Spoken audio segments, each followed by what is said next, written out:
Titans Ed here, back to do another video review. This time going to be reviewing Transformers Generations Armada Starscream.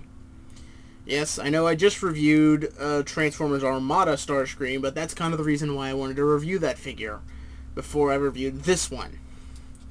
I honestly really do like this jet. Now, I do have some problems with it. It's mostly technical issues on why Hasbro would make some stupid decisions when they were trying to improve the mold. Or, not improve the mold, improve the figure. Now, like Armada Hotshot during the Universe line, essentially this is the idea of trying to make the figure better than its original. With Armada Hotshot, there was a lot that needed improvement. With Armada Starscream, not as much needed improvement. Granted, this one has probably better posability, because, of course, it's not gimmick-focused. Although, there's one bit in this jet mode. There's one bit of parts that I think, honestly, I'm going to talk about this. Soon with Age of Extinction about to come out, the line is going to be split up into two forms we know of. One is going to be Age of Extinction Generations. The other is going to be Age of Extinction Robots in Disguise. The Robots in Disguise figures are going to be kid-friendly Transformers. Okay, then. The reason being is that Hasbro thinks that these toys have gotten too complicated for kids to transform. I can understand it. If you're going to separate it out into two different lines, one specifically for us older collectors who want complicated Transformers, that's fine. I would like to state something right now. Stop putting in missiles! Again, this one has one advantage. They're not spring-fired, which means they're not going to fly over the place if I just put this thing down gently and it suddenly blasts everywhere. Blasts off a spring-loaded missile somewhere. That's good. What I do have a problem with, it's a push missile. It does fire a fairly good amount if you push it out the right speed. One problem, though. It sticks that out. That's easy to fix. It'll go back in.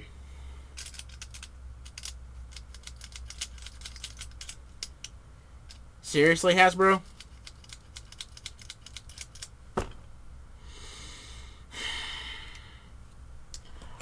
Without the missile, that is going to flop around. Now, this does come with some landing gear. I was actually surprised they included that, because I don't think there was landing gear on the Armada one at all. They don't roll, so it's just kind of pointless in my opinion. But, yeah, it's nice they put it in. Now, from what I've gathered, I believe from the comic book, is that Starscream got a new body. The G1 Starscream got a new body, and it looks like Armada Starscream. And I haven't read the book, to be honest, that came with this figure yet. I haven't had the time. But,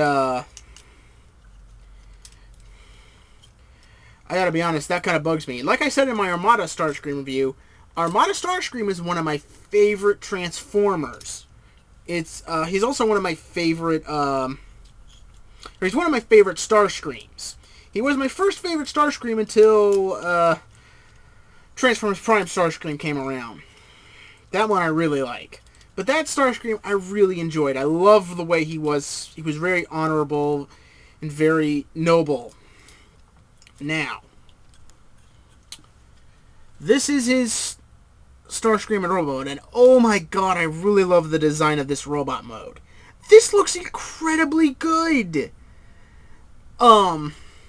Nothing is getting hindered, for the most part. The wings can, when you fold them back like this, can hinder the arms a little bit, but that's just a simple complaint. It's easy to just stop by doing that, but I put them back aesthetically, because that's what the Armada Starscream, I think, in the show did. And they do make some cool improvements. His arms not only can go out, but one thing they add, they can go out. One thing they did add from the, you know how the Armada Starscreams has that huge thing sticking out of the back? He has that too. One advantage? He can fold his up. I like that. Now, one thing I would say is I wish Hasbro, instead of putting the firing missiles here on the top, just made this all one solid hunk of plastic, or made it 2 hunks of solid plastic, pinned them together, which would allow these to be bent forward, but these to be bent back. But I can deal. This way isn't as bad as you'd think. Now, other cool thing is that when you bend his arm forward, you see that yellow part? That's kind of like tubing. It gives the illusion his arm is meant to actually bend up that way, and they left tubing and equipment so it can bend up with it. That's kind of cool. I like that. Also, compared to the original Armada, his tail fins fold up into his knees a little closer. That's cool. If there's one thing that kind of bugs me about the entire mold in robot mode, his legs are in a permanent... They're like angled in such a way you have to have them splayed out that far.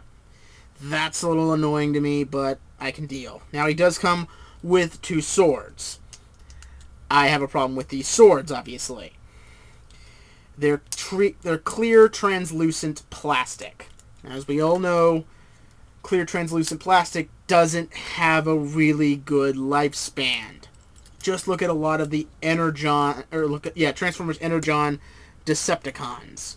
I've lost 2 of them, basically. I lost Energon Starscream, my first one, and I've lost Energon Demolisher, because their arms just broke. Just randomly broke. No reason for it. Just snapped to pieces. But yeah, these blades are also have that. Now, they're not pinned together. They're clipped together. I don't know if that'll hold together better or last longer. But yeah, the other problem is that I think Armada Starscream's hands the holes are too small for the peg, just like on the first one. And because these are clear translucent plastic, I'm so afraid I'm going to snap them when trying to pull them out one day. So yeah, this is a case where I think a third-party company needs to come in and make just some new swords for this guy. But yeah, other than that, and also I'd like to mention, I think they based this Starscream is the Starscream from the Transformers game, not the first movie version, but the game before it from Atari. Because if I remember in that game, he had his sword, and it looked like it just folded out like this. Oh, see, this is what I was talking about. This is what I'm afraid of. It popping off like this and trying to put it back on and it cracking apart. Yeah. But I remember in the game how the sword had a bend curve, like that in it, but he wasn't missing a wing like in the show. So I'm thinking this Starscream's mode or robot mode was more based on the video game version of Starscream, because I just think it was. I can't think of a better reason other than the sword, why the swords are designed, but that's about it. But yeah, I know this probably isn't my best review, but I really do like this figure. I think it's a nice figure. So, until next time, this is Titan Zed saying I'll see ya when I see ya.